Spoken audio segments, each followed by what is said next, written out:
Hey, party people. I'm starting a new series. We'll see how successful it is. It's an idea that I had. I don't know if anyone else is doing this, but I miss designing. So I'm going to design a collection. And I'm going to be doing most of the work on camera, and hopefully y'all can learn by watching my process. I have the whole fashion design process tutorials in their own playlist, fashion design process. I'm going to apply that process to a new project, start to finish. And I mean, I kind of got the idea because I miss designing. I don't have time for it. That much these days, what with YouTube and my freelance work and the book that I'm writing, the new one. And this is going to be like fashion's version of people watching other people play video games. So even when I fail, it's kind of amusing. That's the goal. That's the goal. Anyway, so, step one is always gathering inspiration. You know that I don't start sketching figures or silhouettes or any of that from the get-go. What I have done is, I haven't prepared much at all. Okay? I've gathered some materials that I'm feeling inspired by right now. So, and then I'm going to start compiling everything in this sketchbook. This is a Canson mixed media sketchbook, but here's the thing. I hate that bright blue so much. I just put a sheet of gray paper on it because I just couldn't handle so much of this color. And that's it. This is just the Canson mixed media paper. And I tend to like spiral bound books because I can easily open the whole thing. Whereas books that are bound like this, like you kind of have to like hold it and kind of, to get in here. And I don't like that so much for sketchbooks. So I just pulled a few things that are inspiring me, or I hope that will inspire me right now. This is Anna Piaggi's Fashion Algebra. I've had this book for a while. Those of you who are not aware of who she was, Anna Piaggi was an editor at Italian Vogue for a long time before she passed away. And she used to do a double truck for every issue. Sometimes it got a little bit longer than that, but it was always a double truck.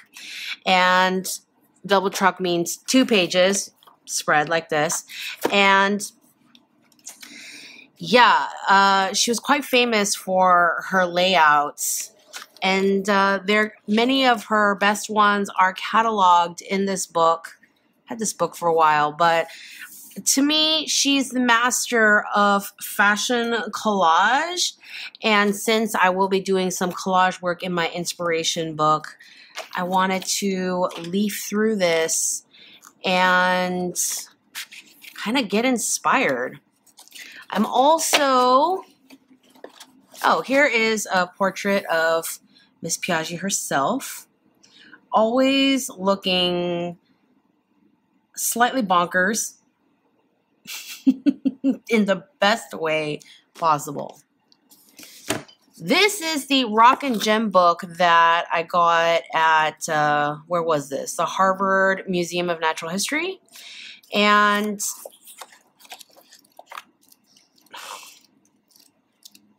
beautiful textures, beautiful colors, really inspiring.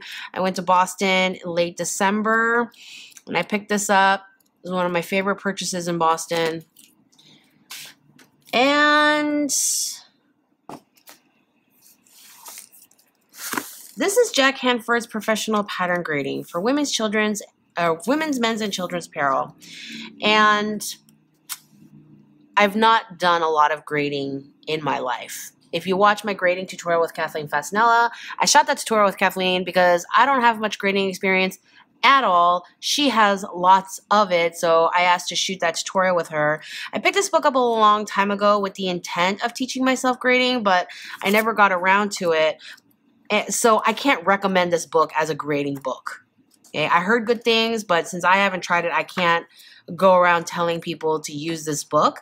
But ever since I shot that video with Kathleen, I have really been interested in the visual of graded patterns that are nested within each other, like fashion pattern making matryoshka dolls. And I love the linear quality of the grading. So I just pulled this book to kind of remind me of pattern shapes and whatnot. And for those of you who have been following along on my Japan travel ramblings, I've been getting really into zero waste cutting. So if you saw the pictures from the jackets that I made while I was studying in Japan in April, you notice that the plaids don't match. And my sensei had said that the Japanese traditionally, you know, in their kimono and hanten and their traditional garb, not so much modern day, they didn't match their stripes. They didn't match their plaids because that wastes fabric. Okay, getting the pattern to sit just right so that the stripes are matching perfectly, it wastes fabric to do that. And he said that cultures that make their own fabric, like the Japanese, they don't waste fabric. Their traditional dress really shows how much they retain the actual fabric yardage as much as possible. So when you look at a kimono,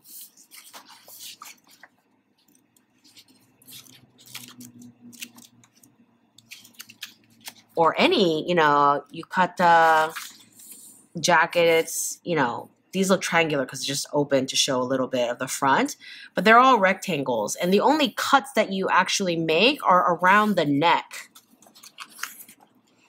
Look at all these shapes that are rectangles and triangles pieced together. And the beauty of the garment comes in the surface design, whether it's textural or pattern, and the drape that happens with the stiffness or drapiness of the material. Similar can be found in India. You know, Indian garments, they're long rectangles of fabric that are draped artistically around the body. The Scottish, they make their own tartans, and traditionally the kilts were just an elaborate series of folds and not the cut and sewn things that you see modern day.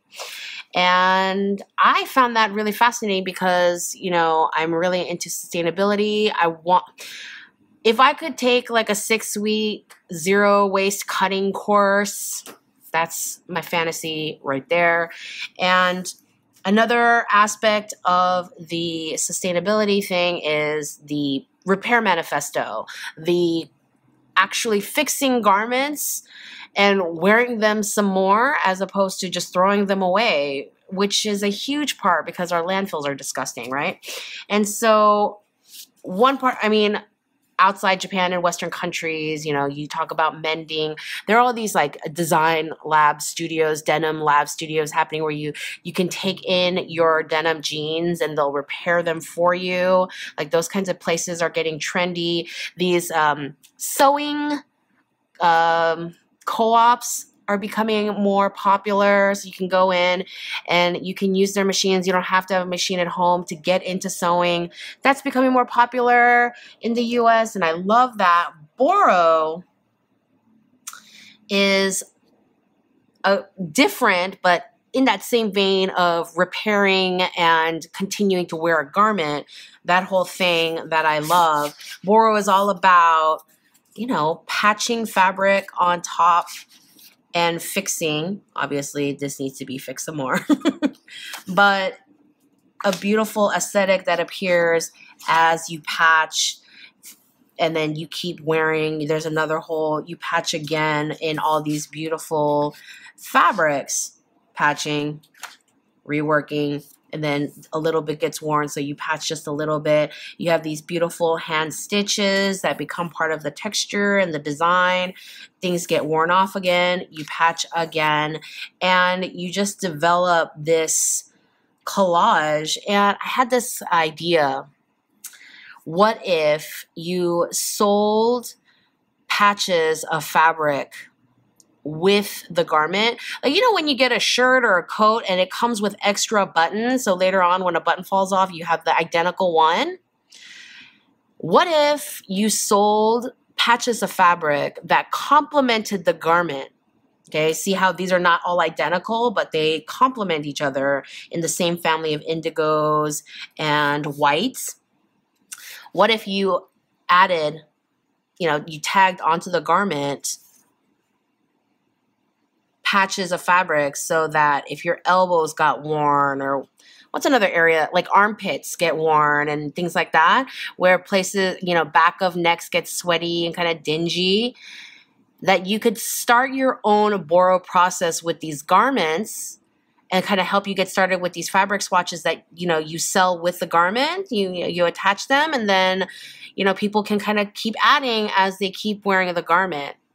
So that was that was an idea I had because it all came from doing chores. I was ironing my husband's shirts and gathering up stuff for him to for me to take to the dry cleaners for him, and there was one new one, and the buttons that got sold with it were still in the pocket. I was emptying all the pockets, and they were still in there, and I was like, huh. And I have a whole bin of these buttons that I take from my husband's jacket and shirt purchases, so later on I can add, you know, attach them if he loses one. He's really not the type to remember to hold on to those buttons. Okay, so I have this whole bin. And so I started thinking about that and how, you know, you could add a patch of similar fabric, but you could also add something that was complementary. So this is something that's patched with identical fabric. And because of the age of the things and the sheer quality, you're getting this patchwork effect. Whereas these are complementary, things that match but do not, I mean, they go well together but they don't match perfectly. So I had that, you know, and I'm obsessed with aprons. I'm trying to make aprons a thing that people wear outside the house as an accessory. I'm trying to make it a thing. I'm gonna start making it a thing. Anyway, so another thing that I like about Japanese garments is the shapes are the same whether they are for men or for women. I mean, of course, there are subtle differences in sleeve length, and for the men, the armpits are closed up, whereas they're open on the women's, things like that. And of course, the colors and the fabrics and stuff, but the shapes are identical. And, you know, you can really only tell that something is made for a woman or for a man by the, you know, the size sometimes, and the colors really. And I'm really into unisex. I have been for the past few years. If you watch my design process series, you know that the whole Lux Utility project is a unisex collection. If you follow me on Tumblr, you know that a lot of the images that I reblog are from my favorite, like, queer-friendly, androgynous fashion websites. And so I'm really into that. So I think I am going to go ahead and make this collection unisex. You know, I do make an effort to use gender-neutral pronouns on my videos. And, you know, there are two things happening in fashion right now that I love, okay? And they're kind of related, but they're not, all right? Okay, you decide, whatever. For men, I'm seeing that men are increasingly becoming more daring with their clothing choices. The Industrial Revolution is over. No one is, you know, not everyone is wearing a black suit with a white shirt anymore. And I love that. I love that men, I hate toxic masculinity, you know, just kick it to the curb. And, you know, I love it when men wear pink. I love it when men wear patterns. I love it when men decide they're not going to wear a suit. I mean, I love a man in a suit. Love it, love it, love it. But I love that men are making more unconventional clothing choices. I love it, and I highly encourage it. And yeah, sometimes people, you know, you'll see people and you might think they look a little bit stupid, but that's your opinion. I think that we should, as a society, encourage people to kind of wear what they want. You know, I'm just like, you're not hurting anybody, do what you want, right? If you're hurting other people, stop doing that. And the other thing is that I see an increase in women wanting a kind of uniform that men are allowed to fall back on. Like you see men, it's like, yeah, you can wear a suit to a lot of functions. You can wear a tux to most other dressier functions. And then you have like a business casual uniform of a button-down shirt and khakis and loafers. And men can wear the same thing day in and day out, and nobody bats an eye. But women have this pressure on them to be pretty, to be performative visually. And women are gravitating towards more of a uniform. You're seeing more articles about women who've decided they're going to buy 10 white shirts and 10 pair of black pants and just wear that every day and not think about clothes, and except when they want to, when they expressly decide to dress up. And I've been dressing that way for a few years now. I don't know if you noticed, but I shoot almost every single video in a long sleeve black t-shirt. In school, I go to school every single freaking day in a long sleeve black t-shirt and jeans, except for finals week, I dress up a little bit. And then I wear funny shoes, okay? Yeah, and so those of you who met me at the meetup, I was wearing the same thing. Those of you, if you've ever seen me give a presentation and one of my speaking engagements, I'm wearing the same exact thing. Long sleeve black t-shirt, jeans, and funny shoes. And yeah, so unless I'm really going to a party and dressing up, that's what I wear. So women you find gravitating more towards a uniform, and men are gravitating towards exploring more unconventional fashion. I love it. I love it so hard. And so all these things are in my brain percolating. Because as I see this, gender, binary, societal pressure, there's all this stuff, and people have these bodies and they should be dressing them however they want. That's kind of my whole thing.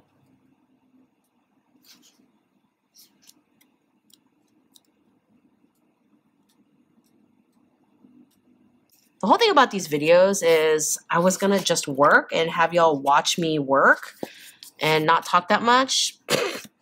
Yeah, great. I love another thing that I find inspiring about Japanese garments is this concept of adjustable fit. Because they're just these long rectangular robes. And my sensei said that women's kimono are so long and folded in the middle so that they can be let out, like folded less as someone gets taller, and they can be shared. Although men do not wear their yukata in the same way, and that bothers me, but let's just go with the whole adjustable fit business. And then when I shop at places like Muji, I love that they make these giant boxy shirt dresses. It says one size fits all. Okay, I don't like that labeling. I prefer one size fits most, or one size fits a lot. I don't know. The one size fits all is very annoying to me, but you get my idea. You have these giant boxy pieces, and it'll look different on every body depending on how the fabric drapes on that particular person's size and shape. When I travel, I love looking at I love going to chain stores, global chains in different countries, and seeing how their merchandise changes because of the target demographic of that country. When I went to Belgium, I was shopping fast fashion, not to shop, but to see what they have in Belgium as opposed to what they have in Los Angeles. I love looking at details like that. These socks are killing me. I need a pair, clearly.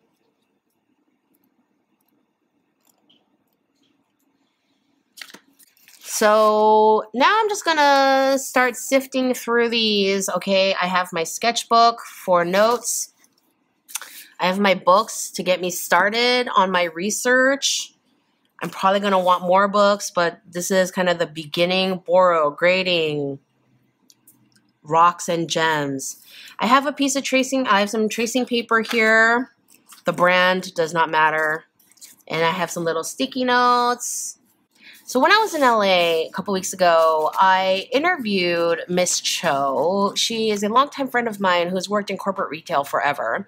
And we had this great conversation about the business side of fashion. I'm going to post those we talked for a long time, so I split it into 2 videos. And I'm going to post those to the channel soon-ish. They're edited and ready to go. But I may have already posted one by the time I get around to posting this one. But we talked about how global chains address different climates. So even though when we're designing, we're thinking about, oh, we're designing spring, summer, we're designing fall, winter. What about if you have a huge customer base on the other side of the world? You know, I'm in the US, I'm in the Northern Hemisphere, and right now it's May, it's warm, it's starting to get really hot. But what about Australia? Okay, what do they need to wear? And so I had this idea of developing a collection where it's the same inspiration, the same trends that I'm addressing, the same look, but I'm going to have a set for summer and I'm going to have a set for winter. And this is kind of based off the conversation that we were having about addressing global markets. You should check out those videos if you're interested in that conversation. Hi, Pookie. I'm totally filming things. I'm filming the design series, the first one. I did most of my talking already, and now I'm just drawing and pulling images.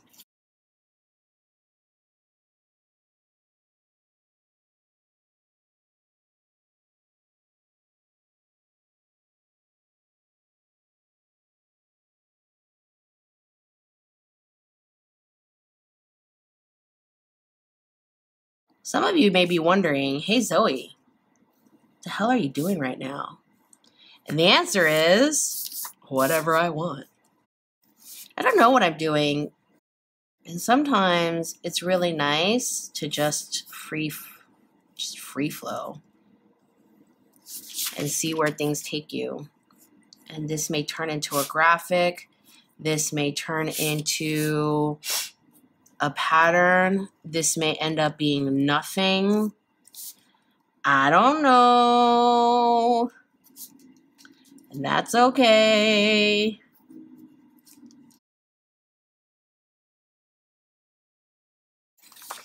I've always found pattern making to be rather interesting and garment shapes to have their own beauty and art.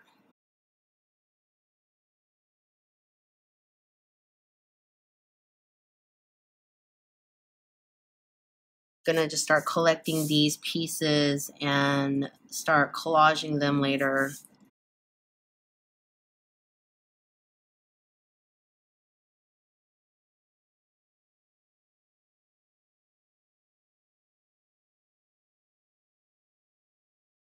People get their panties in a twist about me tracing stuff all the time. And it's like, if you notice very carefully, I trace and then I expand. And usually I'm tracing over my own work all over again. I use things as a template. I don't trace things and then just try to pass off the work as my own. I don't trace finished stuff. You know, I trace the pose off of a figure and then I build my own.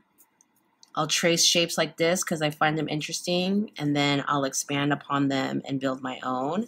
And this kind of tracing is fine. It's fine. It's when you trace someone else's finished work and then you copy it and then you tell people that it's yours. Okay? That's the part that's bad. But as a step in the process, as a learning tool, as a practicing tool, like the figure work and how I was teaching you guys, how I was teaching y'all how to draw hands, that's fine. What's that saying? Good artists copy, great artists steal, something, something.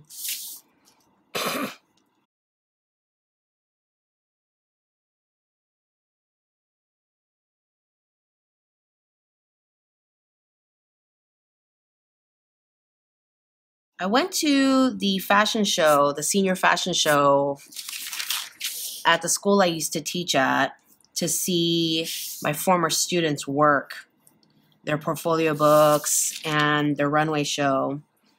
I don't teach there anymore because I got so busy with other stuff. I would like to eventually head back into the classroom. But anyway, yeah, I went to their senior show, and I mean, I'm so impressed with them. I'm so happy with what they were showcasing, and I was really excited to see them again. But this is not really a but. You know, I was thinking, because I'm so into unisex and androgyny, and I believe the future of fashion is heading in that direction more and more.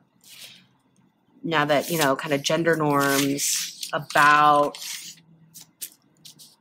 codes of dress are relaxing and progressing and moving away from, you know, old-fashioned habits. I couldn't help but look at some of the women's wear and imagine them on men, and look at some of the men's wear and imagine them on women. I mean, I've always been into men's wear. I've always, you know, I've worn men's jeans for a long time because they fit me better and they have better pockets, all those good things. I would have liked to see that. That's not a critique on their work at all. You know, I still loved everything on the women that they were featured on. It was just another thing that I was thinking about, because it's something I'm thinking about a lot. But I think that, you know, to me, it's a compliment. If I can see lots of different bodies and genders wear the same thing, I consider it a compliment. I think it's cool that you were able to create something that's beyond just one category of people, and that people can see it being worn by all these different people.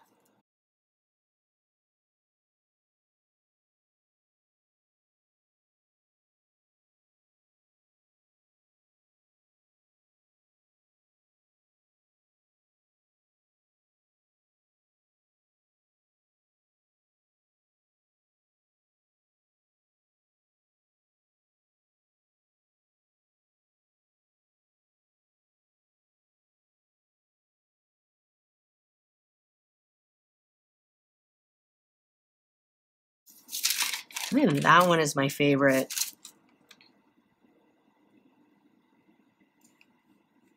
I like these. I think I'm going to get rid of these bars. I don't love that as much. But I'm going to keep them because I might change my mind later as I'm collaging. You know, when I'm looking at a book like this, there's no real art to it. I just find things that are interesting, and I go with, you know, and that appeal to me, and that's it. You know, when I'm looking at stuff, it's like, what looks cool? What looks interesting? What are interesting images I want to merge into and use as inspiration for clothing? And, you know, as you practice, there's that terrible P word again. As you practice and do this over and over again, you will cultivate an eye. You'll cultivate your own taste and refine and fine tune and see what works for you and what doesn't. And can you tell I'm obsessed with indigo and blue? And I like to leave notes so I don't forget why I grabbed these. So I love the colors. I love the texture. Angles fighting each other, coming at different angles. I love that. Kyanite, named from the Greek kainos, dark blue for its color.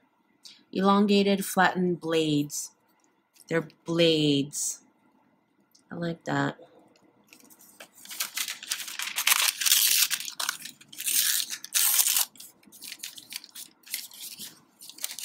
Put that in there. And later, you know, I will go through the images, take my favorites, I will scan them and print them to put them into my sketchbook.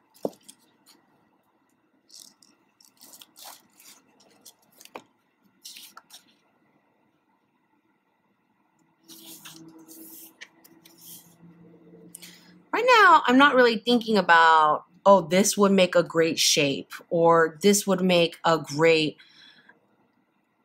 color. Although that color is, I love that too.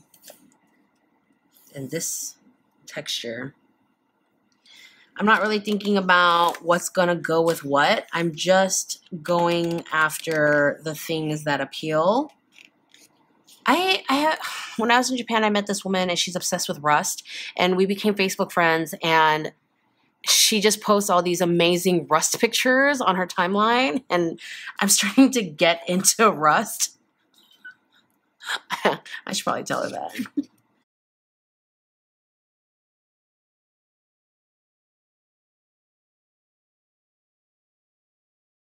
Again, I'm really liking this cluster of angles.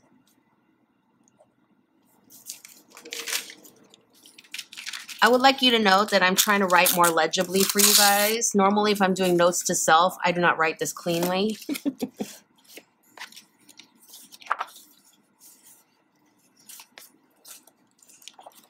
So yeah, I'm not thinking about a real...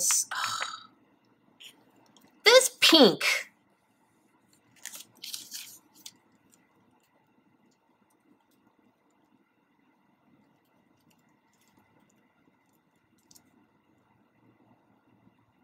This pale gold.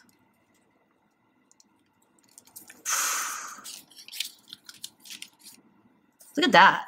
Watermelon in cross section. That's a watermelon. Tourmaline. Watermelon tourmaline. That's fun. So yeah, I'm not trying to specifically build a color story right now or to find things that I think will make a great silhouette. I am strictly just gravitating towards things that catch my eye, and I'm going to be staring at these things for weeks. I have to like what I'm looking at, right? More rust. Damn you, Claire.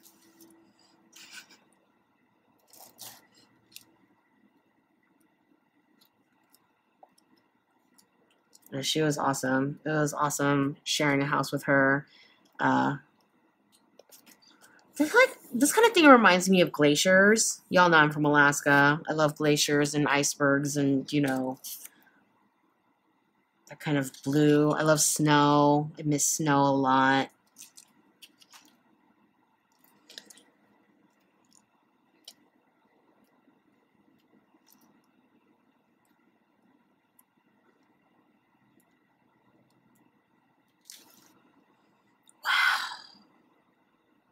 Look at that purple.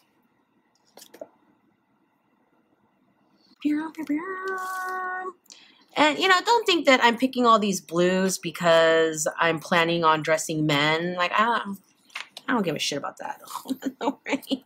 That's so rainy. I have to mark that.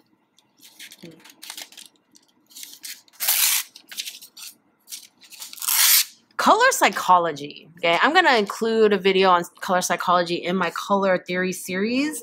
But color psychology is weird, and you have to really take into consideration the culture you're in and the time period. In the US, most women wear white when they get married. That is not the same in every country. And, pink is considered this very girly color now.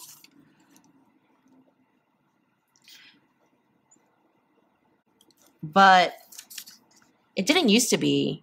During Napoleon era, pink was considered too masculine a color for women to wear, polite women anyway, and because pink was considered a light red, and red was a color of blood and war and violence, and those ideas were too strong for women, and pink was a light red, and even that was too strong for most women, and so, yeah, women wore it, but it was considered a masculine color, pink. So when that switched to girly stuff, I don't really know, but it is the pink and the orange and this weird, crinkle chiffon, kind of, it looks like wrinkled, iridescent organza. Crumpled tissue paper. I don't know, it has this texture, this strange texture in here that I love.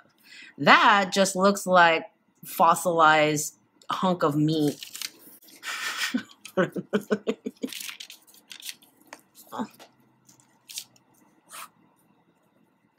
Citrine, color, amaze balls. I'm assuming I'm gonna need some neutrals at some point. And I love this contrast of textures. You have these plates of what looks like yellow glass in this black sponginess.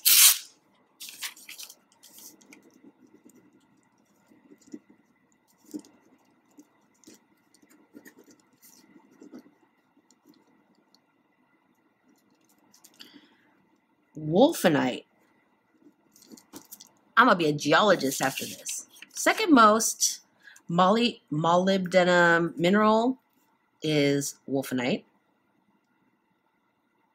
Thin square plates of square beveled tabular crystals, yellow, orange, red, gray, or brown.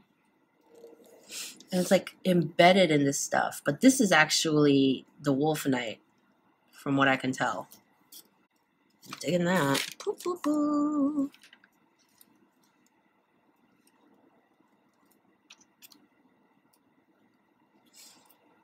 I'm just really loving these golden, peachy, blush, pink tones. I have a feeling that's kind of where the color story is headed, along with the blues.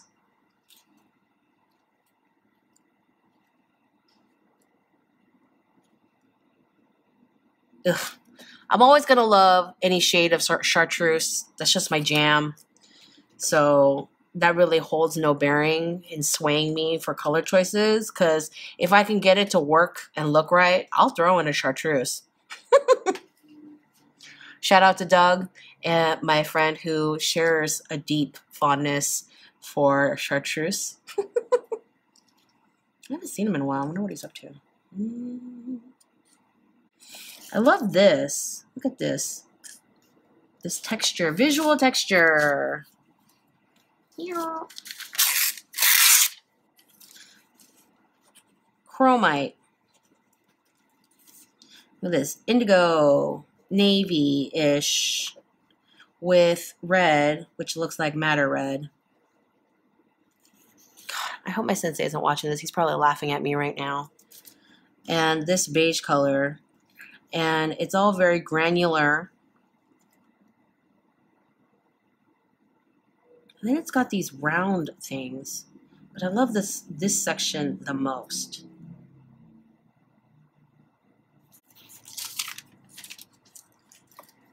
Yeah, in case you're wondering, yeah, my indigo teacher sometimes watches my YouTube channel. I was flattered and also embarrassed when he told me.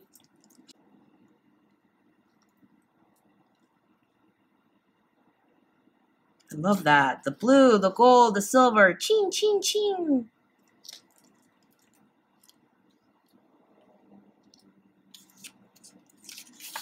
Oh, that's pretty. You may be thinking, Zoe, how come you keep like grabbing things that are pretty and then you don't mark them? You don't even leave a tiny post-it. Because it doesn't sing, it doesn't call to me in a, I want to keep looking at this sort of way, like I love it, but look at this, sulfur. This yellow, what, this is the rock grandmass with the tiny bubbles in the wine. Makes me feel happy. This looks almost spongy. I know it's not, obviously, but it has this like, almost like, I don't know, like I could squish it. I love the contrasting of the textures a lot. I can sense that as a theme for where I'm headed with this collection as well. But you know, you can sense these things and kind of talk these things out yourself, but at the same time, don't feel like you're beholden to this stuff at this stage. You know, there will come a time where you have to start making up your mind, but on the very first day, you don't need to. See, this was a previous note where I was like, oh, I like this kind of thing and I like this kind of thing coming from this thing. I'm going to take that out because it's no longer a thing I need. I don't want it to get confused with the other notes that I am. Ooh.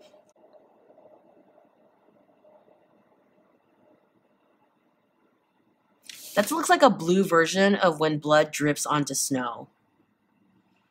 You know, the heat of the blood will melt the snow up some and it'll start the blood, the heaviness will start shrinking into it, but it's blue.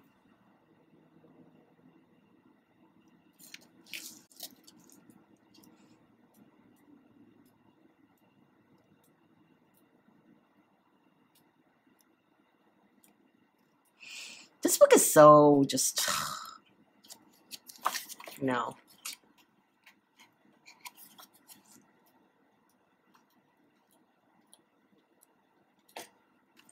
All right, that's enough for one day. I hope you're having fun along with me. Okay, next video, I'm going to be looking through more books and I'm going to start compiling my first pages in my sketchbook. So yeah, I hope you will join me for my next design session. Hit the like button if you are into this sort of watch me design video series and you want me to continue. I hope you will design along with me. I think that would be really fun if you put an hour, hour and a half a week aside to work on a design project slowly apart from your day job and all your other things. Something fun, something for you, something that you can enjoy and find inspiration and energy from. And, you know, practice makes magic happen. Right? Eventually. Practice, not magic. And yeah, subscribe if you haven't already, and I will see you in the next video.